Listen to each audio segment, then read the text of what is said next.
Escudo contra a depressão.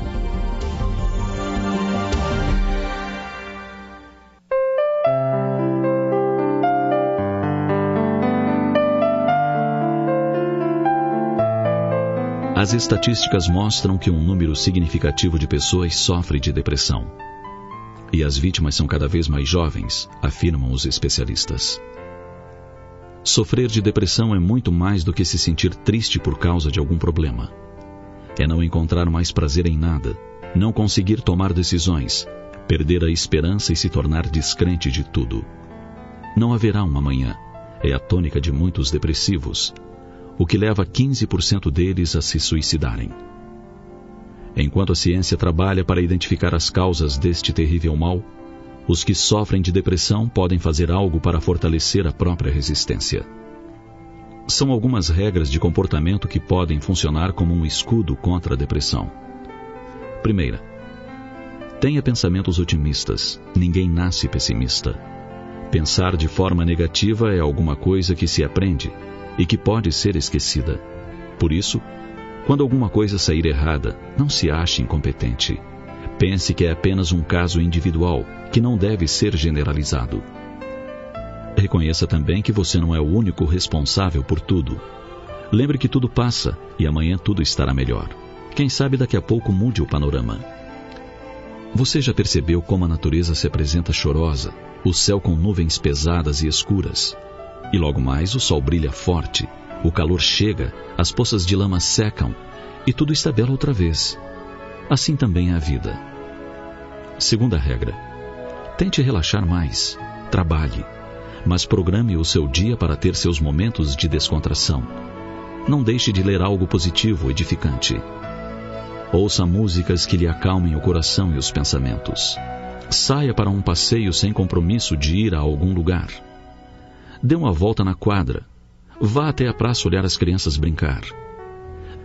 Deixe o sol lhe acariciar o rosto e o vento lhe desarrumar os cabelos. Vá para o jardim, plante uma flor, pode a roseira, ajeite os galhos dos arbustos. Frequente o teatro, uma boa roda de amigos, a praia e o campo, diversificando sempre para não criar monotonia. Afeiçoe-se a um trabalho no bem, auxiliando uma instituição, contribuindo e sentindo-se útil, responsável. Terceira, procure apoio social. Quem sofre de depressão tem a tendência a se fechar e a resolver tudo sozinho. Por isso, converse com alguém que você confie, alguém que seja capaz de avaliar seus problemas e ajudar você a resolvê-los. Pode ser um amigo especial, um irmão de crença, um grupo de autoajuda. Por vezes, o depressivo acha difícil até de pensar em deixar suas quatro paredes. Entretanto, o esforço vale a pena. Visite um templo religioso e confie-se a um diálogo fraterno. Ou então, procure um profissional especializado para falar, desabafar e receber sugestões para levantar a sua autoestima.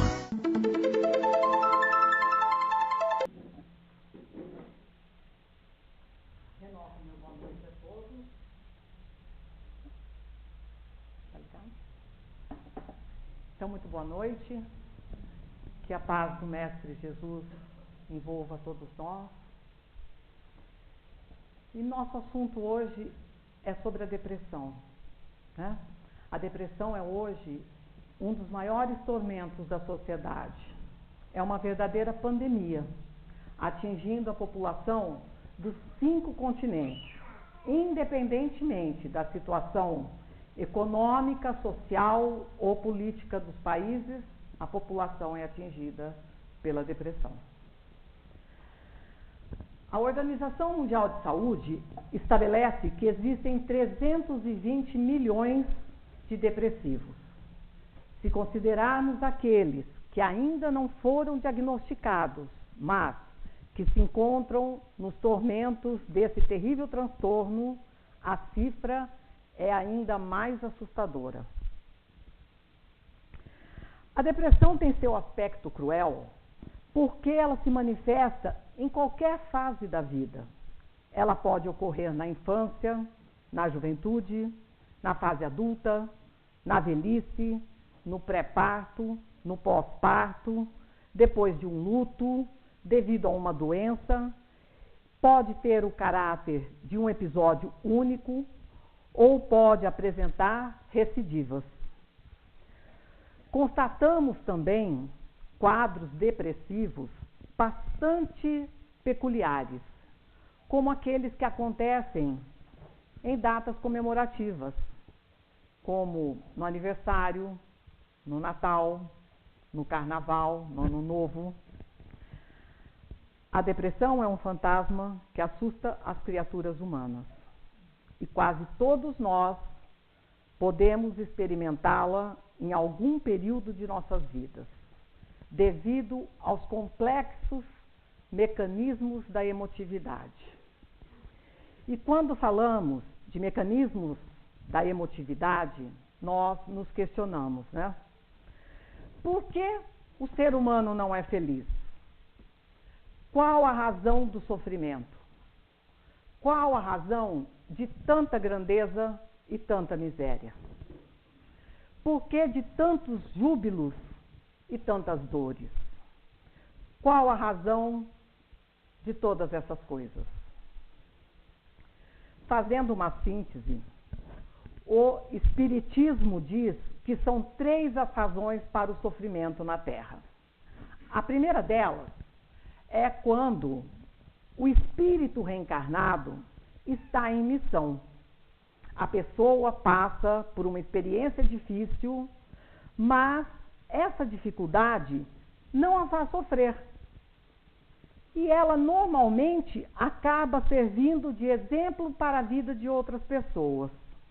Nesse caso, o sofrimento alcança a pessoa e, através dessa experiência, a pessoa apresenta para aquelas pessoas que a cercam como é possível atravessar uma experiência dolorosa sem se deixar abater, sem se desesperar. Por exemplo, a irmã Dulce. Pelo que sabemos, a irmã Dulce dormia sentada em uma cadeira, porque ela tinha só um pulmão, ao lado de um tubo de oxigênio, de um cilindro de oxigênio. O pulmão que ela tinha só tinha capacidade de 25%. Mesmo assim, no outro dia de manhã, ela estava pronta para o trabalho. Então, era realmente um espírito missionário. A segunda razão que dizemos também pode ser provacional, ou seja, o espírito reencarnado está passando por provas.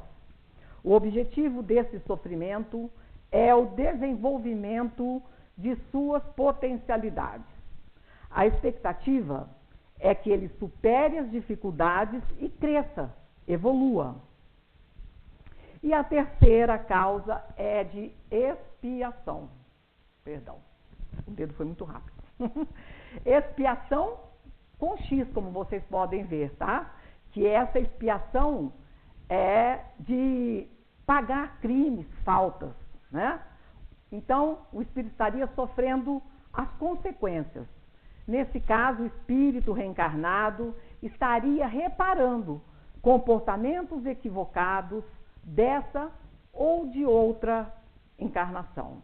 Então, é aquela experiência que é dor pura, é sofrimento mesmo. Quando nós reencarnamos, a gente vem para cumprir um processo de melhoramento interior. E, naturalmente, a lei se encarrega de nos conduzir para as experiências necessárias para que possamos desatar os nós que nós possuímos. O nó está relacionado com a questão do ódio, da mágoa.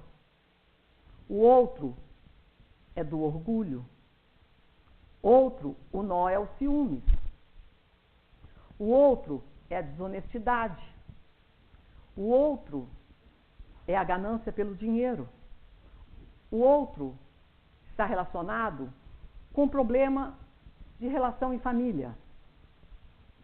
Cada um de nós tem seus nozinhos para desatar. E o que para mim é difícil são diferentes de uma pessoa para outra.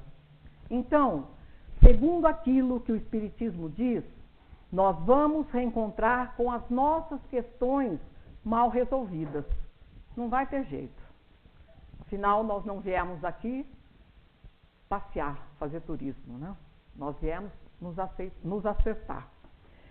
E quando nós nos defrontamos com a dor, que é o alarme, a dor é o alarme que Deus usa para nos despertar. Nós usamos de 6 estratégias ou 6 portas para fugir da dor. As 6 portas que nós usamos são essas. A tristeza é a primeira delas. Para fugir do processo da dor, a pessoa mergulha na tristeza.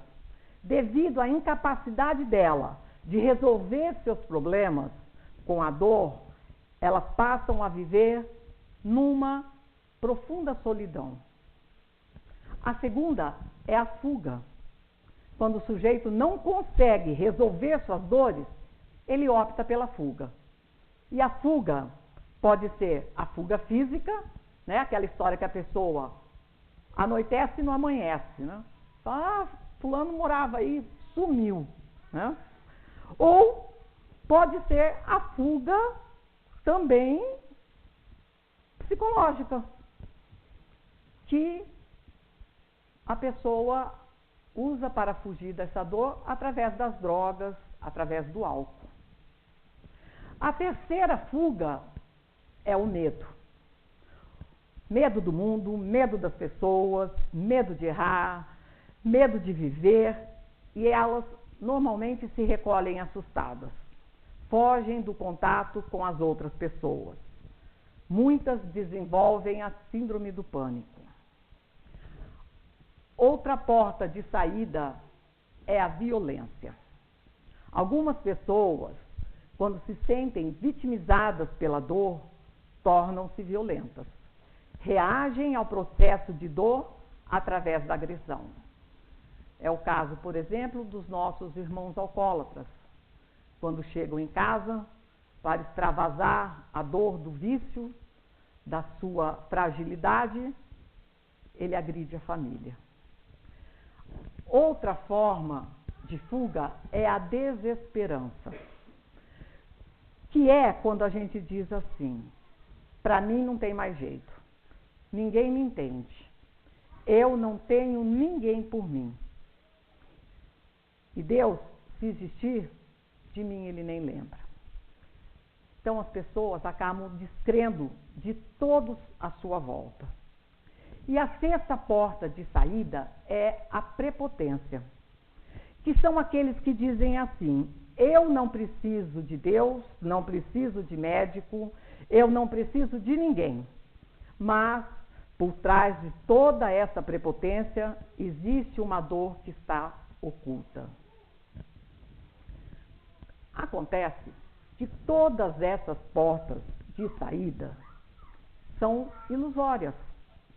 É como se fossem engodos, porque no fundo, elas não nos levam a lugar nenhum.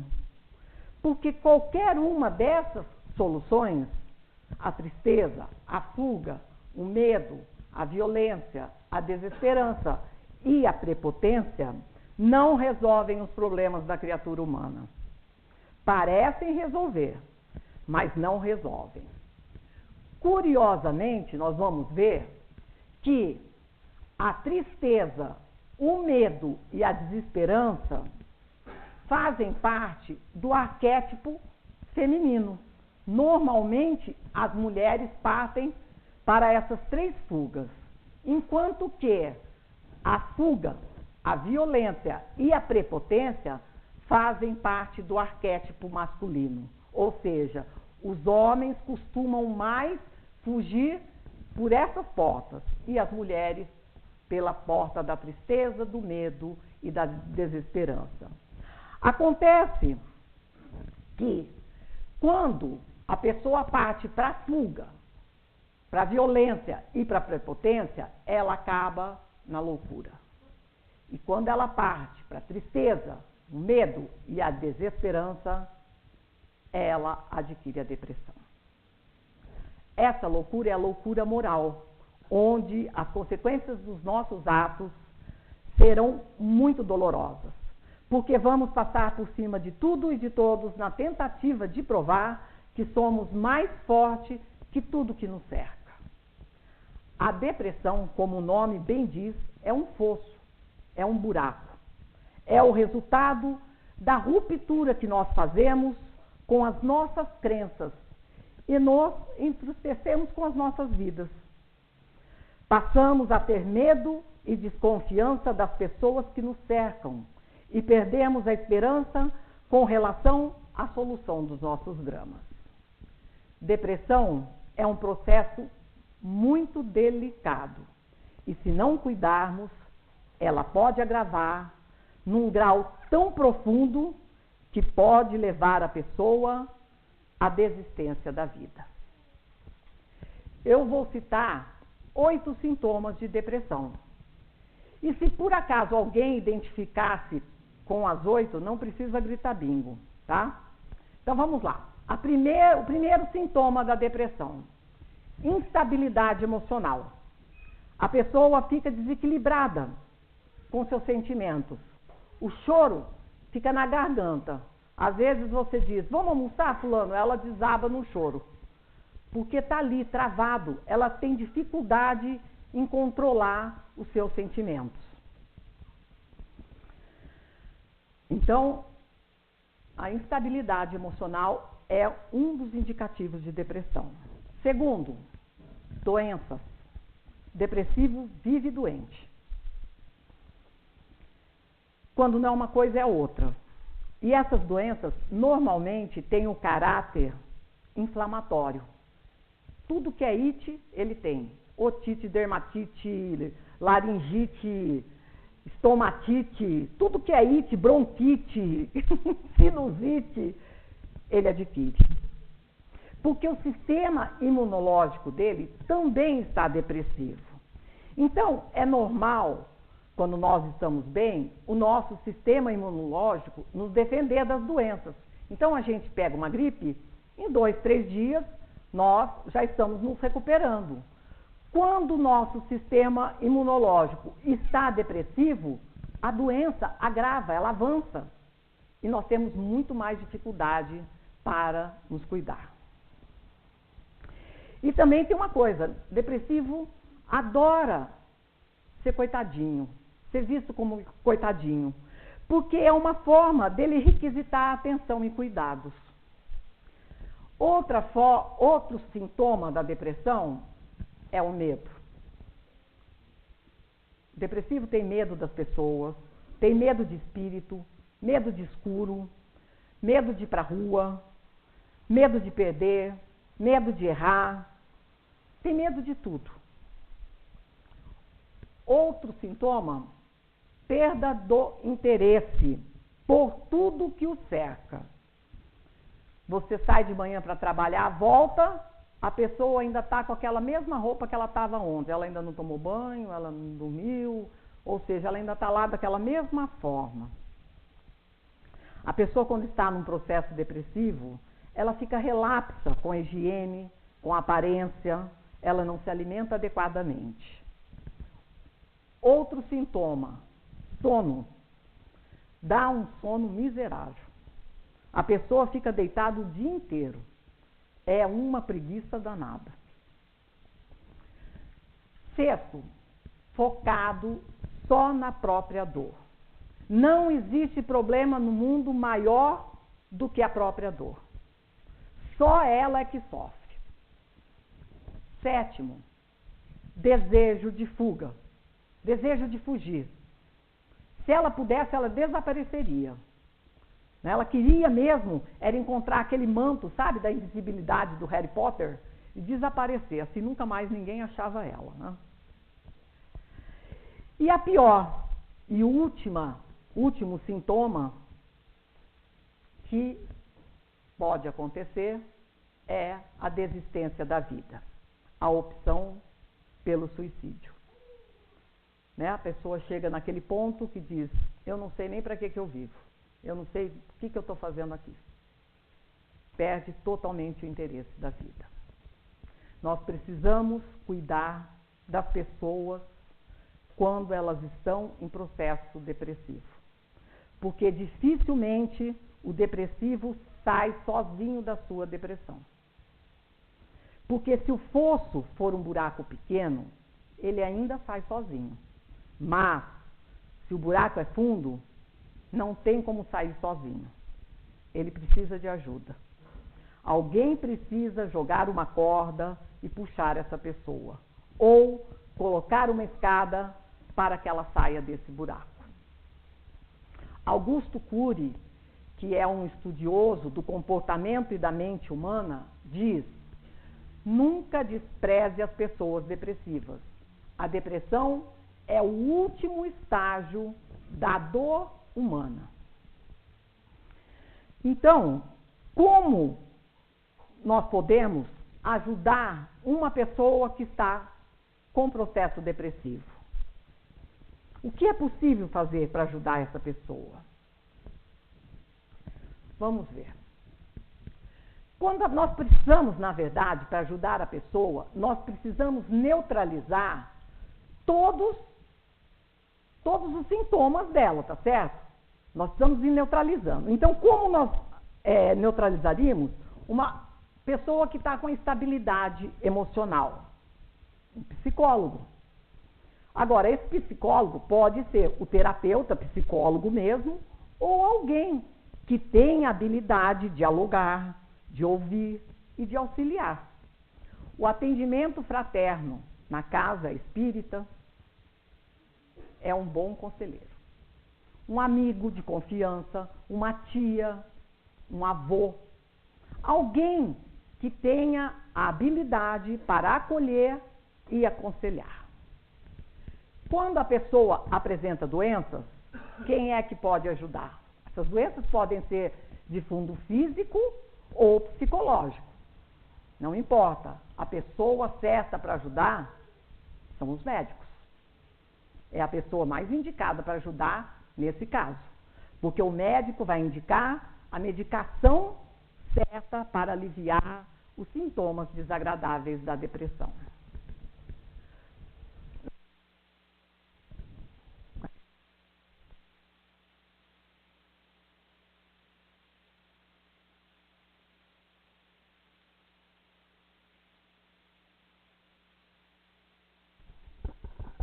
Oi, aí deu. Você está depressivo, né? Na questão do medo, como nós vamos resolver a questão do medo? Segundo aqueles que estudam a questão do comportamento humano, o medo decorre do desconhecimento. A pessoa tem medo porque desconhece, e na medida que passa a conhecer, o medo diminui. Neste caso, a religião ajuda de forma bastante significativa.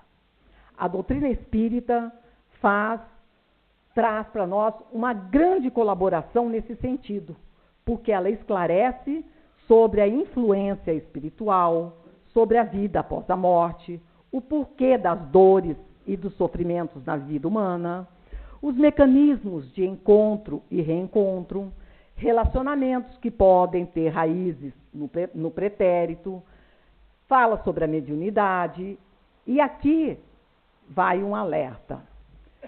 Toda depressão leva à obsessão, porque a faixa vibratória do depressivo é baixa, e ele atrai espíritos sofredores, que se encontram nessa mesma faixa, agravando mais a sua situação. A casa espírita pode ajudar com os nossos melhores recursos. A terapêutica do passe, a água fluidificada, orações.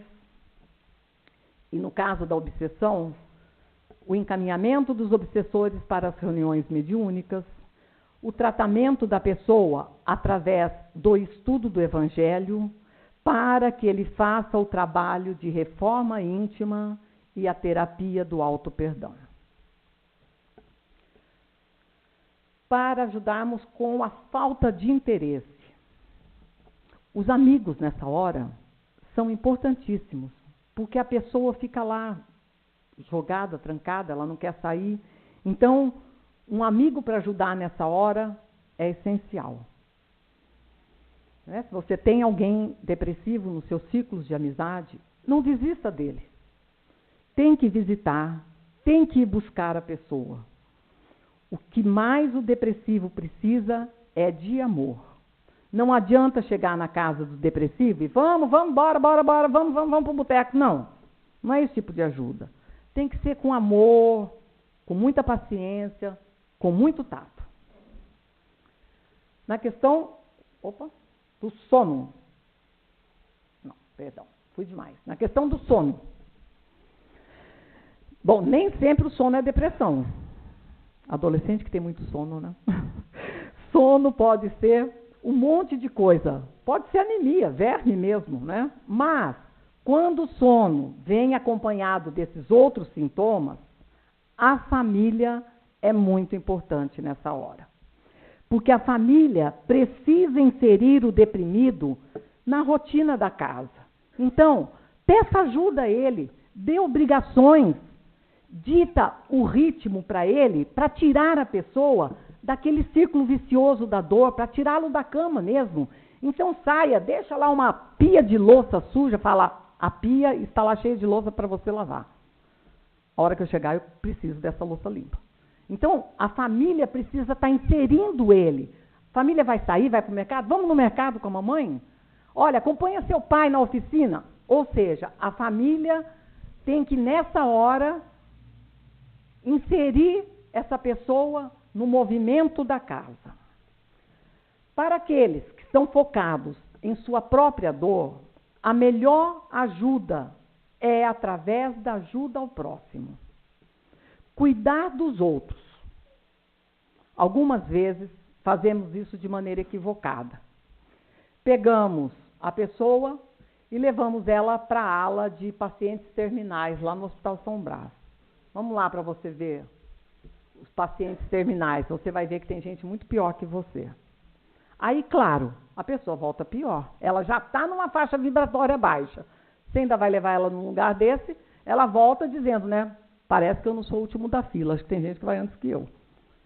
Ou então, é um pensamento meio macabro, né? Isso não é o melhor lugar, não é o ideal para inserir essa pessoa. O ideal é inserir essa pessoa num trabalho onde ela possa fazer algo em favor de alguém. Por exemplo, numa creche, para ajudar as crianças na alfabetização, né? Num parque, para brincar com crianças, num asilo, para conversar com os velhos, contar uma história para os velhinhos.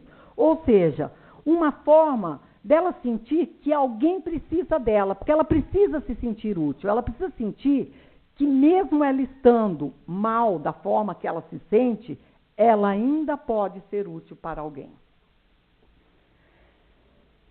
Às vezes é cuidando de um sobrinho, né? A irmã vai trabalhar e a gente deixa essa pessoa cuidando do sobrinho, que é uma forma de inserir ela. E para a fuga? O querer fugir. É necessário trabalhar o auto-perdão nessa pessoa. Muito da fuga é a inaceitação daquilo que ele fez. É preciso se autoconhecer e se perdoar. Porque tem pessoas que quando se conhece piora, sabe? Elas dizem assim, né? Bom, eu não sabia que eu era tudo isso, mas agora eu sei. Eu sou um cavalo mesmo, sou bruta, então agora eu vou ser assim com todo mundo. Não vou mais parecer boazinha para ninguém. Se eu sou... Não é isso. A gente precisa se conhecer, se aceitar, nos perdoar e nos reformar. Com relação à problemática da desistência da vida, é a questão de religar a nossa ligação com o Criador. É preciso desenvolver o fio invisível da fé. Quando a pessoa cai no fosso, é justamente porque ela rompeu o fio da fé. O fio da fé é o que nos sustenta. Quando rompemos esse fio e caímos na tristeza, na desesperança, somente fazendo essa religação é que nós estabilizamos. E como fazer a pessoa voltar a ter fé? Diz o Espiritismo que a fé é o galardão que Deus reserva a todos aqueles que se credenciam na obra do bem. Quando fazemos o bem para o próximo, automaticamente desenvolvemos a fé. Porque estamos mergulhados no amor de Deus. Só que a nossa falta de fé bloqueia a percepção do espiritual nas nossas vidas. É como se existisse uma chuva de bênçãos, mas abrimos o guarda-chuvas e dizemos: não está chovendo em mim. Quanto mais olhamos para dentro de nós, focados na nossa dor, menos percebemos o mundo que nos cerca. Quando a gente se abre, fazemos algo pelo próximo, a satisfação que sentimos ao ver a felicidade do outro move nosso coração. E nós nos emocionamos. A emoção que sentimos vendo o bem do outro faz com que nós entremos num padrão de pensamento mais elevado, nos tirando, nos aliviando o sofrimento. Nosso pensamento abre. E quando ele abre, sintonizamos com o bem. Que o bem já está em nosso redor. E aí, consequentemente, sentimos a proteção de Deus. É um processo reflexo, onde, na medida que nos dedicamos ao outro, na medida que dedicamos às coisas que estão fora de nós, mais percebemos que tem algo superior que coordena todo o universo, que protege e que cuida de todos nós. Mas, se fecharmos só em nossa dor, só reclamando, só chorando, teremos muita dificuldade para sair desse processo depressivo. Então, a dinâmica que vai nos ajudar a achar a porta de saída é... Agora é aqui. Amor, amor e amor. Amor a si, amor ao próximo e o amor a Deus. Precisamos nos amar, gostar de nós e das coisas que nós fazemos, do que somos, descobrir que somos importantes e criados por Deus para a felicidade. Precisamos dar sentido à nossa vida. Essa é a chave. Nós temos que nos reapaixonarmos pela nossa própria história de vida e descobrirmos a grandeza que é estar onde nós estamos, na família que a gente está, nas circunstâncias que nos encontramos. Este é um investimento que Deus faz para que nós consigamos alcançar a plenitude e sermos totalmente felizes. E para encerrar, eu vou contar uma história, que eu sempre gosto de contar uma história. É porque a história grava. Bem, uma família muito rica convidou um médico psiquiatra para visitar um membro de sua família, uma senhora viúva. Ela estava numa depressão muito grave. Mas a família pediu para ele não se apresentar como psiquiatra, porque na posição da família, um psiquiatra sempre era visto como cuidando de psicopatas. Então, eles gostariam que ele fosse visitar a senhora, mas que não se identificasse. O Dr. Erickson reagiu e disse que ele não era um farsante, que ele era um psiquiatra e que, se fosse atender a paciente, ele se apresentaria como tal. Não tendo outra alternativa, os familiares aceitaram e ele foi visitá-la. Ela o recebeu na cama, com todas aquelas características da depressão: desânimo, desencanto, mal-estar, muita tristeza. Ele disse que era um psiquiatra, a convite da família, que ela estava com uma depressão e explicou, logicamente, do que se tratava e que ele tinha condições de fazê-la melhorar. De início, ele gostaria que ela permitisse que ele visitasse a casa, para que ele pudesse ter uma ideia de como era a vida que ela levava. Ela consentiu. Ele saiu com alguns funcionários e nota que a casa era toda cinza, pintada de cores muito tristes. O que ele notava no próprio estado emocional da paciente. Percorreu vários cômodos e, quando passou pela sala de refeições, ele percebeu que dentro de uma fruteira tinha vários telegramas e envelopes sem abrir. Muitas cartas fechadas. Ele então perguntou ao funcionário: "O que é isso?" Ele então respondeu: "São vários convites, notícias que ela recebe e nem abre. Não tem ânimo, não se interessa." Ele foi adiante. E depois da cozinha, tinha um pequeno jardim de inverno, com violetas dos Alpes. Ela era colecionadora de violetas dos Alpes. Então, um funcionário disse: "É a única coisa que ela cuida." Muitas vezes, ela se levanta para regar, para transplantar uma folha na qual se origina outro vaso. Ele volta, fala com ela, diz que está muito bem, e ela então diz: "Qual remédio o senhor vai me passar?"